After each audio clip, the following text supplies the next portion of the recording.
Open Minds, we back. And I want y'all to take a look at this Mars project, man. Tell me what y'all think. Tell me in the comments what y'all think. I want y'all to like, comment, subscribe. Open Minds. Look at this, man. Look at this video. Common heritage of the human race to know that we were in contact with another planet and its humanoid beings and animals, and that we had a right as a global polity to participate in the decision making about this momentous moment in cosmic history. But instead, we did the same thing that we did with time travel, that is the US government did, which is keep it secret down to the participants themselves.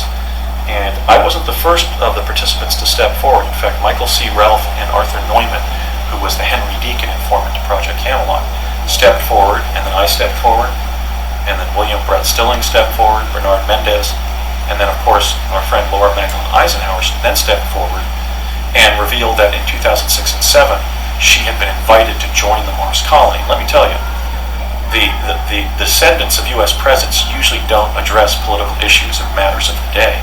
And Laura really stepped up, and it was a doozy, which was she was revealing that she had been invited to go to the Mars colony, which was extremely controversial. So I always thank Laura for her courageous testimony every time I speak about the Mars Jumper program. Okay, so part 2, what was the CIA's jump room program? First of all, we have to remember about the occult origins in the United States of America. I just filmed an interview for Guy MTV in Boulder, Colorado, and who should I be greeted by but the estimable researcher Jay Widener. And I had a little bit of one of those out-of-body moments where you don't expect meeting somebody in a certain location. And Jay's written and spoken extensively, here's Jay Widener on the right, about the occult Egyptian origins of the United States of America. I mean, the pyramid, the Great Pyramid, announcing a new order of the ages, being a new order of the ages, being undertaken by the Almighty, matters. I mean, it's significant. It's historically significant and meaningful. What Jay has described is that the notion of the Illuminati that he espouses is that the Illuminati was the political and social conspiracy begun by the Jesuit professor Adam Weishaupt in Munich, in Bavaria, hence the Bavarian Illuminati, in 1776. Illuminati. And he claims that it was the Bavarian Illuminati that founded the United States of America, initially for a single purpose. And his research has revealed that that purpose was to put human beings back on Mars. Prior to the solar system catastrophe of 9500 BC, when Earth and Mars were hit by something from outer space, it may have been debris from the Vela supernova explosion. It may have been an attack by an extraterrestrial race of some kind. It may have been rocks, a tremendous amount of rocks and debris from some other celestial event. But nonetheless, we were in... Okay, so scientists know this. Dalen clarified this. You know what I'm saying? If you got this educated man up here telling y'all that we collided with another planet and the asteroid belt was once a part of us, then you know it's common knowledge. You know what I'm saying? It just ain't been put in the textbooks yet, written in the textbooks yet, but it's common knowledge. You know what I'm saying? They know it. It's certified. A 3-planet confederacy with Earth, Mars, and another planet called Marduk that then disintegrated in that catastrophe and became the asteroid belt, which is really where a planet should be in our solar system, as Sir Isaac Newton demonstrated mathematically. Okay, so Jay's point here is not that the Bavarian Illuminati started the United States, but they had a specific goal, which was to create a high enough civilization to get us back on Mars. Now that would be very valuable to do because Mars is in an irregular orbit around the Sun, and hence with us, with Earth, on our regular orbit around the Sun. So if we put human beings, if we put Earthlings on both planets, if either planet is hit or destroyed or disintegrates, we've got members of our species over on whatever the other platform is, the Earth or Mars. So that's clearly a matter of celestial or cosmic security of the highest order. Mars used to be one of our moons. Earth used to be way bigger than what it was. It used to be a planet called Tiamat. And and more than half our planet is now the asteroid belt today. That's why when they study the asteroid belt, what they don't tell you is they find artifacts. They find pottery. They find it's things in the artifacts that ain't supposed to be there. If they just meteors and you know what I'm saying, they just sitting there, meteors and asteroids. It's stuff in the meteors and asteroids. And then when you dig into the earth, you find pottery, you find different type of technologies and things that ain't really supposed to be there. So that's why I say the earth might be a little bit hollow to the point where it might be it got a hole in this motherfucker. You never know. It might got a hole, you know what I'm saying? And because this motherfucker used to be a bigger part of a bigger planet. Let's continue. The other thing I'd like to point out at the beginning of discussing the Mars Jump Room program is the profoundly intelligent Richard Dolan, the ufological researcher, has written several fine books about the UFO cover-up. Bright man. He's warned us about the advent of a breakaway civilization, a civilization in which some people would be going into outer space, but most people would not be.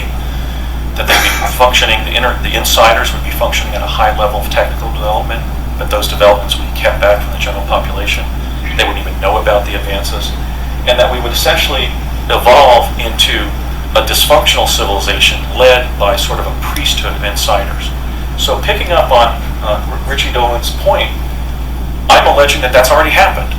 I mean, I'm not going to beat up here on Barack Obama, because actually he's a fine human being. I remember him fondly working with him in the Jump Room program, actually jumping with Barack Obama when he was then using his Indonesian name of Barry Sotoro. But consider the fact that Barack Obama has been elected to the highest office in the most... When Barack Obama was using a different name, did you hear what he said? See, my theory is, and what I believe is, this civilization, they had the capability to change bodies. Like, you know what I'm saying? They can really, change bodies. They can put their brain. That one movie, I can't think of it right now, but y'all know what I'm talking about. That one movie when they was switching the brains over to different bodies, that's real. Everything they show us in these movies is real. They ain't gonna show us nothing if they can't do it. And how they operate is they gotta put it in plain sight, but they still can hide it. So that's what they do. But listen, what I'm saying is, the presidents, that's why all the presidents is related. I know y'all done heard about that, and then you see the white presidents, and then we just got a black president. How y'all gonna say he related to these people? And you know what I'm saying, they all got different names. No, they are related because these people is switching bodies. They switching avatars. They putting their consciousness in different bodies. And Barack Obama was somebody else. He's supposed to be Osiris. And the most powerful country on the planet. And the people who voted for him, in fact the whole electorate, the American people, were not advised of the fact that he was a veteran of the secret space program. I mean, he's not responsible for that. We were basically shanghaied and placed in the project. We didn't ask to be in the project. But Barry does have this past that I have, in which we were placed in a sub-project of the secret space program that had placed several jump rooms on Mars and was sending Earthlings to Mars. Actually, if we're to cite Michael Relf, beginning in 1976, Barry and I and the others that I'm going to be introducing you today first went up in the summer of 1981. But just consider that. I mean, the presidency is an important office. He's not just the President of the United States with all the legislation that's being passed, all the funding. He's Commander-in-Chief of the most powerful military in the world. And he's the Chief Executive for the most powerful country. And essentially, at this point, a unipolar world, a world that is now unipolar, that may go multipolar as Russia and China and India and Brazil and so forth emerge even more, but that is still fundamentally a unipolar world, with the United States being excessively dominant in politics, military affairs, economic development, and social development, and so forth. So it's not a matter of us being worried about ultimately finding ourselves in a breakaway civilization. That civilization has arrived. We're in it. And the only thing that can cure that negative situation is if individuals who have been in these secret projects like myself come forward and reveal what happened to us. Otherwise, the public will continue to be confused and lied to and unknowledgeable about what we've really developed as an American civilization. We've done great things even beyond what we've bragged about. We haven't just gone to the moon, we've gone to Mars. Okay, we just haven't developed the fastest airplanes in the world. We've developed time travel. And I think it's time we start bragging about it. That's one of the reasons I'm running for president. I mean, this is a great civilization. We developed time travel. Ben Lin did it.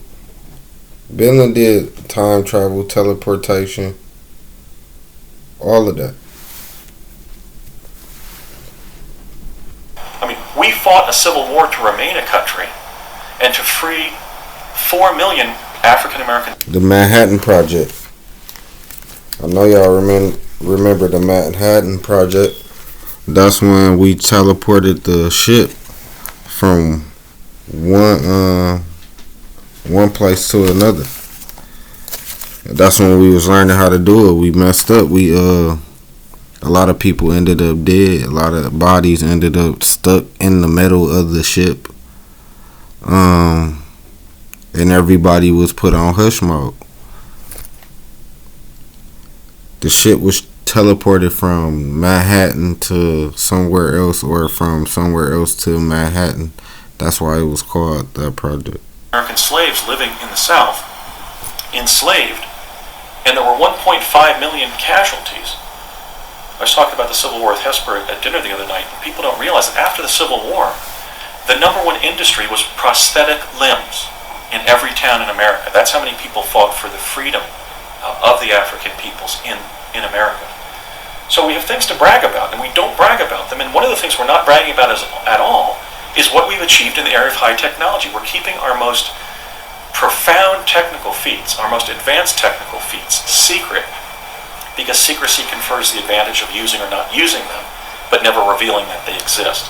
Okay, so as President of the United States, I'm going to try to advance our public understanding of technology, advance it per se, but certainly lead the disclosure campaign, the disclosure effort, to tell the people of this country what's been done with both their tax dollars and monies that have been diverted from corporations to escape congressional scrutiny of the things that we've developed. We've not only been sending adults and children in time space in different ways since 1970, we have created a colony on Mars, and we're still talking about the lunar landing 44 years after it occurred. Okay, so we are in a breakaway civilization, and I, for one, don't want future Americans to be living in a country where a small group of scientists, government administrators, and... Now this guy right here, we need to vote for him, but we ain't gonna hear about him. He telling the truth. He telling the truth. He want everybody to know the truth. And, they gonna do something to make this guy disappear. They gonna do something to stop his shine.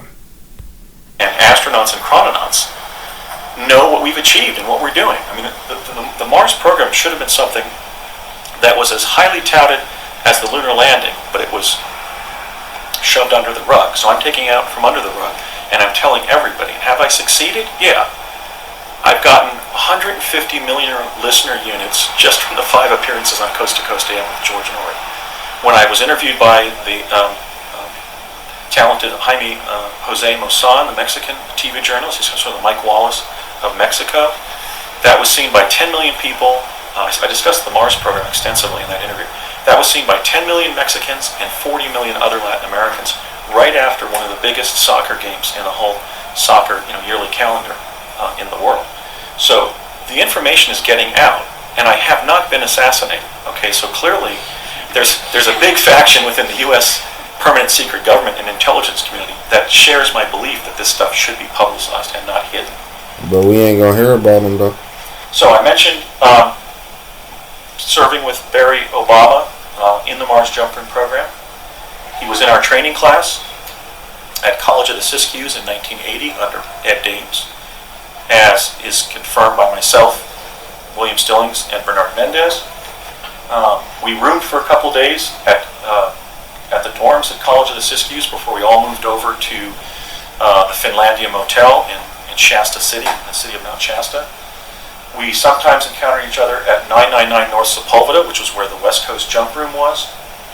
And we were sometimes in the jump room together, because usually two were in the jump room in terms of oxygen, our oxygen requirements. You're either jumping by yourself or one other team member.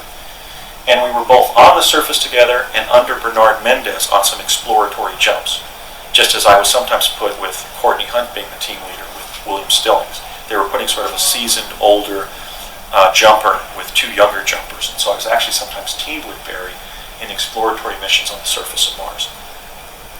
So I just wanted to point out that, but also just there's a question of why they would have put veritably one, possibly two future presidents in the same program where they were going to Mars. Maybe we can talk about that during the break, because there's many explanations for that. I mean, that they were just getting a season to stressful events, that the Mars program was going to widen into a program in which the president would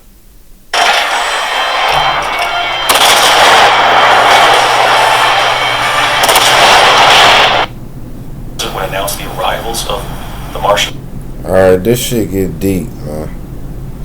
Like I said, this shit get deep, man. These people come get these people.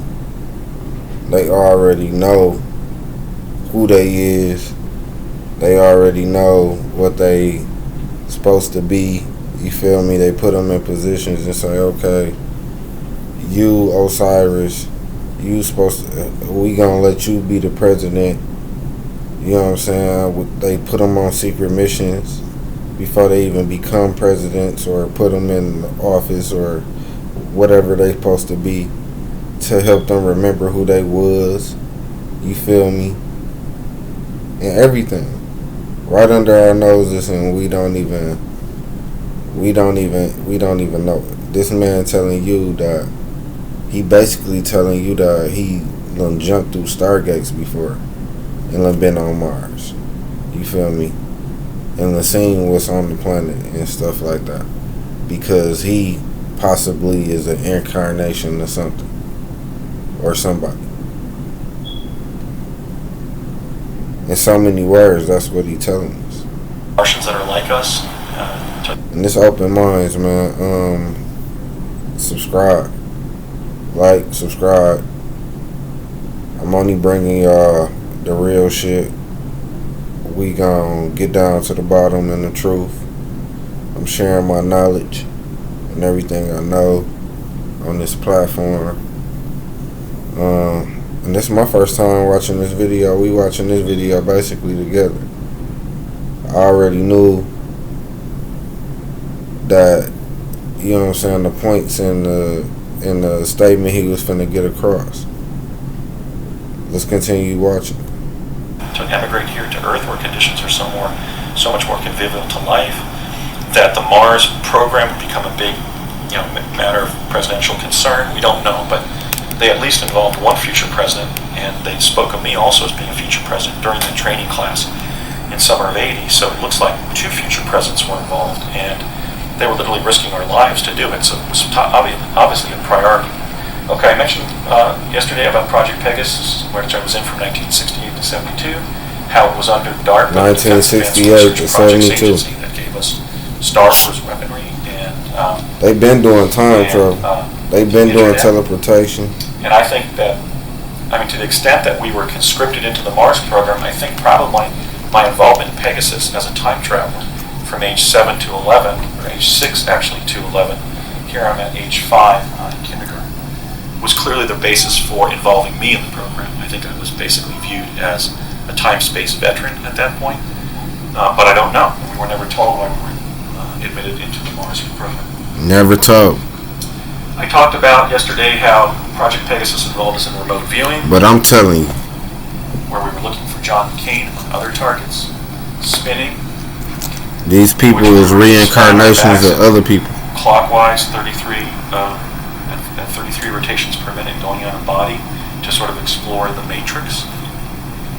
We talked about the Montauk chair that Hesper and I experienced as school children at 10 years apart, and how it was essentially had a magnetic transducer on the back where we alternately had an astral projection to our future as I did, or I was looking at an external feed of my inner thinking on a video display terminal when they were using me in the Montauk chair in 1970. They already know how to do all of this, man. Time travel, they already know how to do it. They already improved all this stuff. Einstein proved that way back in the day when he was alive. Time travel. All you have to do is travel light speed for 6 months. If you travel light speed for 6 months, which is fast as fuck. If you go that fast for 6 months and then you turn around and come back at the same speed, by the time you get back here, billions of years went past and went by, and millions or billions. Don't get me wrong, but I'm telling y'all, this how you do time travel. If you go light speed for 6 months and then turn around and come back, millions of years went by, and you gonna be young as fuck. Everybody that you knew was gonna be dead. They gonna be gone, and everybody gonna be looking at you like you crazy, like where you come from,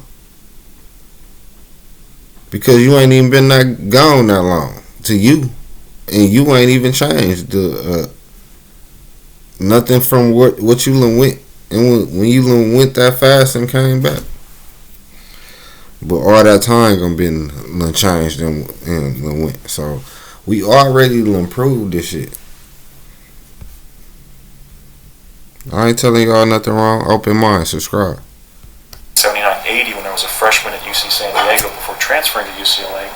And then Hesper talked about, or I don't know if we talked about enough, the fact that you think there was also a video display terminal connected to your apparatus, but that the lady working with you was not letting you see it. She was kind of guiding you through your exploration of the future. Yeah, knowing that by the time you were college age, there was a video in front of you. Right. I could only guess that when she was coming out from behind me, that if there was a screen, it was behind me, because there wasn't one in front of me. Right, but she seemed to be looking at something as if it was another attachment. She was doing something, some sort of controls, maybe the driving.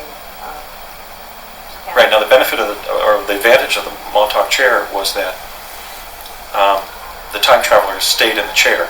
Right. When their mind went forward. So if they could then literally guide the person. I had mentioned yesterday how, they debrief you about what you saw, and they say, oh, where were you? Oh, I was in my apartment in Vancouver, Washington. What was going on? Oh, the TV was on. Who was on the TV? The president. What was he doing? Giving the State of the Union address. Who was the president? Barack Obama. Okay. The benefit of doing that kind of psychic driving, that seems to be what went on where she was watching the video terminal, I think, was that if you were in your house or apartment a certain year in the future, she could literally say, go over to the television set. And they were actually sort of, at that point, 10 years into the use of children in the Montauk chair, almost doing kind of a chronovision type scoping of your environment, because that's how they were deriving information about the future, was by debriefing the child after 15 or 20 minutes in the chair. And also, there was no OBE, like when I started. There was no OBE when I was at UC San Diego. I was just in the chair, and they were asking me to go forward in time to a certain time period, and it was there right on the screen, what I was thinking. And that's where I revealed the names of Bill Clinton and Al Gore as president and vice president in the 2 terms before the turn of the century, which is now 13 years ago. I re-entered that. But here we have in the accounts from Hesper and I corroborating evidence that the Montauk chair existed or exists. They were using school children in it, and there were advances in the technical nature of the technology, and they could literally sort of begin using it sort of like as a chronovisor to actually have the Montauk E go wherever they wanted them to go within their future event. So, we talked about that. This is just kind of a recap. I talked about the Tesla teleporter, these two parenthesis-shaped objects between which radiant energy that Tesla had discovered would be broadcast, and when you jump through it physically, your inertia opened up a vortal tunnel in time-space, and then when that tunnel closed, you were somewhere else on the face of the planet, with either in real time or an adjustment in time.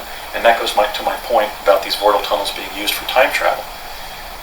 Imagine you're jumping through Nikola Tesla Grand Central Teleport in New York City. You're popping out at Ernetti and Gemelli Union Teleport in Los Angeles in real time with an actual real displacement of several seconds. You're not, let's say, being sent 10 years into your past. Okay, we don't want to use this for time travel. This shit is real, man. They got videos of people just popping out of nowhere at amusement parks and shit like that. Like the cameras just, the people was there then. Wasn't there then. Now they there. Like, you got to do your research, man. Do your research. And the chronovisor, I talked about seeing the actual signing of the U.S. Constitution on September 17th of 1787. I talked about the advanced chronovisor, where we went up to ITT Defense Communications in Nutley, New Jersey, and were sent in this spacesuit, basically this titanium-covered jumpsuit and crystal helmet, and we were sent forward to the year 2013 to see what condition the U.S. Supreme Court building was in. And then we were pulled back another half hour, and I was disrobed there on the stage, and as I walked past Elaine Gallagher, my team leader, my facilitator back in my elementary school, I said, "Where is my dad?" And she came up to me and said, "Oh, Andy, he had to leave and be by himself for a while." And I said, "Why, Elaine?" And he said, "Well, it's kind of hard to describe to you, but when we turned the crystal array on, which generated the hologram, which was much brighter than even the one that we encountered over at Marstown," she said, "you all disappeared from the stage, and your father thought that you were gone somewhere." And so when I finally was debriefed by the Office of Naval Intelligence down the hall and was reunited with my dad, there were still tears in his eyes, because what he saw was that the 5 or 6 kids that had been literally connected to these metal stanchions on the stage, and their uniform, our jumpsuits, our sort of time-space protective suits, similar to what the astronauts would wear, disappeared. In fact, the connecting loops to the stanchions, they said, literally, my dad later said, they literally fell as we disappeared. And my dad thought, "Oh, great, I've just involved my youngest child, my 5th child, in U.S. time-space research and development activity, and I just led to his demise." So my dad was literally just really shook up. But I was asked by the lieutenant commander for the Office of Naval Intelligence, who had an office down the hall from this large auditorium where the device was. And he said, "Okay, Andrew, tell me what you saw." And I said, "I saw a building." He said, "What kind of building?" "Oh, like this big stone building with columns in the front, kind of like a Roman temple." Because we had been sort of inculcated in Western civilization on speed learning machines called the tachistoscopes, and the curriculum that was called Galileo, which covered developments in science and society from 1450. And he said, "Well, tell me about the building." And I said, "Well, I know it's under fresh water because I could see that green stuff that grows in ponds on the columns." And he said, "You mean algae?" And I said, "Yeah, algae." And when I said that it was underwater and had algae on the columns, he actually got up. He spilled the ice water that he was serving me all over his table, all over his desk. It's a one-man death squad. His desk there in his study-like, book-lined office, and he then began smoking and pacing back and forth in his office. Okay, so these kinds of findings were highly disturbing to the United States government. Could it be an accident, therefore, that from 1970 to 1980, the United States government moved 1/3 of the United States population west of the Mississippi? I don't think so. I think they were preparing for that. In 1960, 2/3 of Americans lived east of the Mississippi. By 1980, only 1/3 of the American people lived east of the Mississippi. They moved 1/3 of our population west of the Mississippi in a decade. After making findings like this, has it happened yet in 2013? No, but then again, I left the timeline in which this was detected. And then a large teleport is called a Stargate. That term is actually used. There was a large black one set up in the summer of '72 in the gymnasium at the Cerrillos Cultural Center outside of Santa Fe, in the town of Cerrillos near Madrid, New Mexico. And there was also a chronovisor that in the summer of '71 was put in the back of the building. There's a symphony orchestra stage, and that was the chronovisor they were using to send me to the Lincoln shooting site, Ford's Theater, on April 4th. The Stargates. Do your research. Do your research. We got a lot of Stargates. The Stargates is real. Only one, they all around the planet. The closest one to me that I know of is the St. Louis Arch. The St. Louis Arch is a Stargate. They won't tell you. It's a reason why they made the St. Louis Arch. Why would they make a big arch right there in that area? Like, they tell you the history but man, it's a Stargate. Do your research. April 14th of 1865. So that's what a Stargate is. It's nothing but a big teleporter. And in fact, it prompted the same kind of vortal tunnel. I talked about how arriving in this industrial park in 2045 and walking into this immaculate building to retrieve microfilm summaries of events occurring between the 1970s and 2040s, and then jumping through the wall of a conference room to get back to the Lobo Overlook site in southwest Colorado, where there are microwave transmitters. I talked about the plasma confinement chamber, this large lucite box about half the size of a tennis court, about 15 feet high, and how they sent me to Gettysburg on the day that Abraham Lincoln gave the Gettysburg Address, and I ended up being photographed there by the famed Civil War photographer Matthew Brady, as found by the photo analyst Josephine Cobb at the Library of Congress, Josephine being the great aunt of my fellow Mars jumper, William Stillings, whose mother is Gail Cobb Stillings. Now, this is the jump rooms. The jump rooms were clearly present in Project Pegasus, but oddly, Bernard Munn sent me to Gettysburg on the day that Abraham Lincoln gave the Gettysburg We gotta go back. Industrial Park in 2045 and walking into this immaculate Did he say to retrieve microfilm summaries of events occurring between the 1970s that was him in the photo? and then jumping through the wall of a conference room to get back to the Lobo Overlook site in southwest Colorado, where there are microwave transmitters. I talked about the plasma confinement chamber, this large lucite box about half the size of a tennis court, about 15 feet high, and how they sent me to Gettysburg on the day that Abraham Lincoln gave the Gettysburg Address, and I ended up being photographed there by the famed Civil War photographer Matthew Brady, as found by the photo analyst Josephine Cobb at the Library of Congress. He said that's him in that photo. My fellow Mars jumper, William Stillings, whose mother is Gail Cobb Stillings. Now, that gets us to the jump rooms. The jump rooms were clearly present in Project Pegasus, but oddly, Bernard Mundez, or not so oddly, has said that they were given to us by one faction of the great ETs. There were two, one in New York City and one in El Segundo, California. Here is Imperial Avenue East and West, and here is the address that gives it the address 999 North Sepulveda, which is Sepulveda Boulevard. And right here is the bottom, that is to say the southern perimeter of the Los Angeles International Airport. So next time you enter LAX, there's that turnabout right in the front, there's that space age restaurant there in the center of the site plan.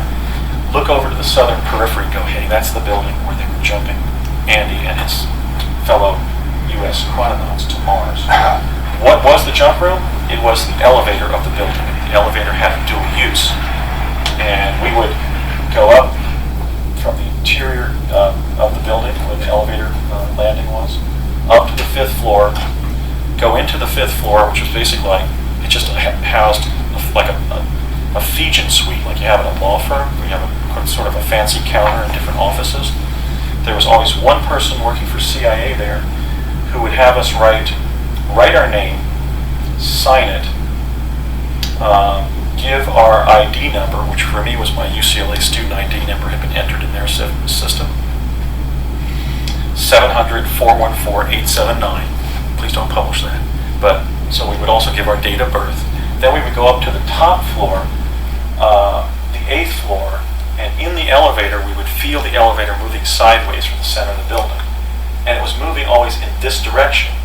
When I was filming a segment with Bill Ryan and Carrie Cassidy at Project Camelot, Carrie noticed from our location here out in this parking lot to the southwest corner of 999 North Sepulveda that there was a strange apparatus on the back of the building. And I think it takes a perceptive person to see that, but basically we think that that may have been the housing that the elevator was moved into, and then whatever was operating the jump room was then masked by this air conditioning unit beneath it, because we were clearly making a horizontal translation after arriving on the 8th floor. We would stand there for 5, 10, 15 minutes, and then whoever was handling that jump would say something to us on the intercom. And the first time I went up in July of 1981, it was Courtney Hunt, who had trained me in Chatsworth, California, for my, after Ed Dameson handled us in 1980.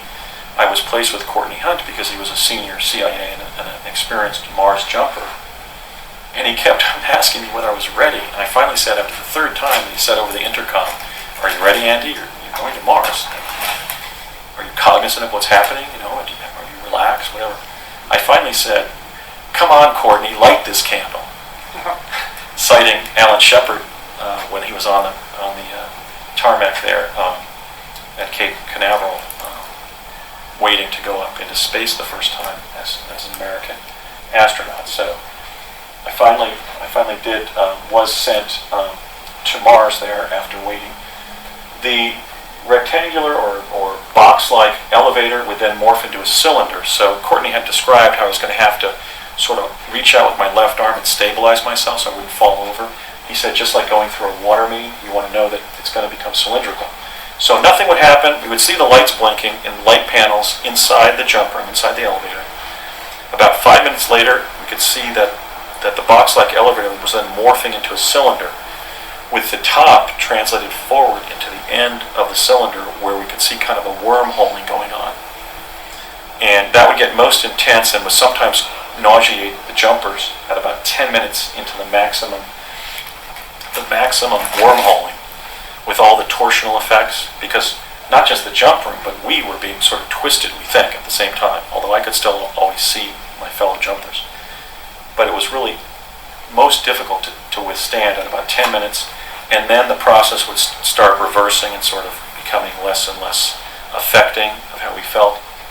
And then about 5 minutes after it started twisting, we would just be standing there in a box again, and then 5 minutes later the doors would open up, and we were always in a subterranean chamber on Mars, and that would take one flight of stairs up to the surface. All of the jump rooms were sort of hanging in an elevator-like contraption on Mars, 1 story below ground. So there were five foreshadowings of my experience in the jump room program. So let me just go through those very quickly, and maybe we can take a short 5-minute break. In 1967-68, when I first teleported to Santa Fe with my father, he came home from his job on Wall Street in New York City for the Ralph M. Parsons Company, and had a couple drinks, was in sort of a comedic mood, and he said, "Come on, everybody, let's gather in the living room. I want to tell you about this funny story where this person was talking about life forms on Mars for the first time." The results strongly support that these beings are not closely related to any known organism on Earth. He was able to detect the fetus of some creature. It is not human. We will piece together the ascension teachings and discover. There's a lot going on this planet. I said something like that. And what my dad I now know was reading, to his great delight, was several pages of excerpts from my 2008 paper, The Discovery of Life on Mars, which is 41 single-spaced pages. But he just had a couple sheafs of paper. And he was becoming hysterical, basically, reading the most fanciful and farcical passages from that paper. If you read my paper, it's online at projectmars.net, if you haven't read it. Essentially, somebody had kind of gone through it, somebody at CIA probably with a fine-tooth comb, and taken out about a page and a half of excerpts that were the excerpts that I included, the passages that I included in my paper, so that school children could relate to what I was talking about. I mean, I called this animal that I got from one of the NASA's images on Mars, which looks like a cross between a puppy dog and a sponge in the ocean, a woofie, just as, a reference to this dog-like creature that looked like something you could scrub with or whatever.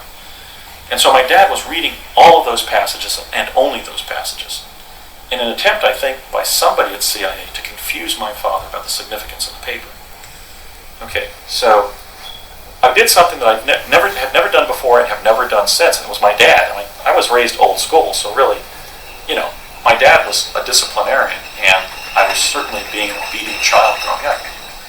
And what I did was I ran across the living room and I snatched the writing out of his paper. It was in a manila folder, and it was stapled to the right side, several pages. And I still remember to this day, it said, Central Intelligence Agency Memorandum, in regard to Andrew Bashago / Yeah, man, so this shit get deep, man. If y'all want me to continue with this video, I want y'all to like, comment, subscribe, and I'll continue, man, tomorrow with a little bit more. You know what I'm saying? We can continue going on with this, man, because this is very interesting information. But this open minds. We out.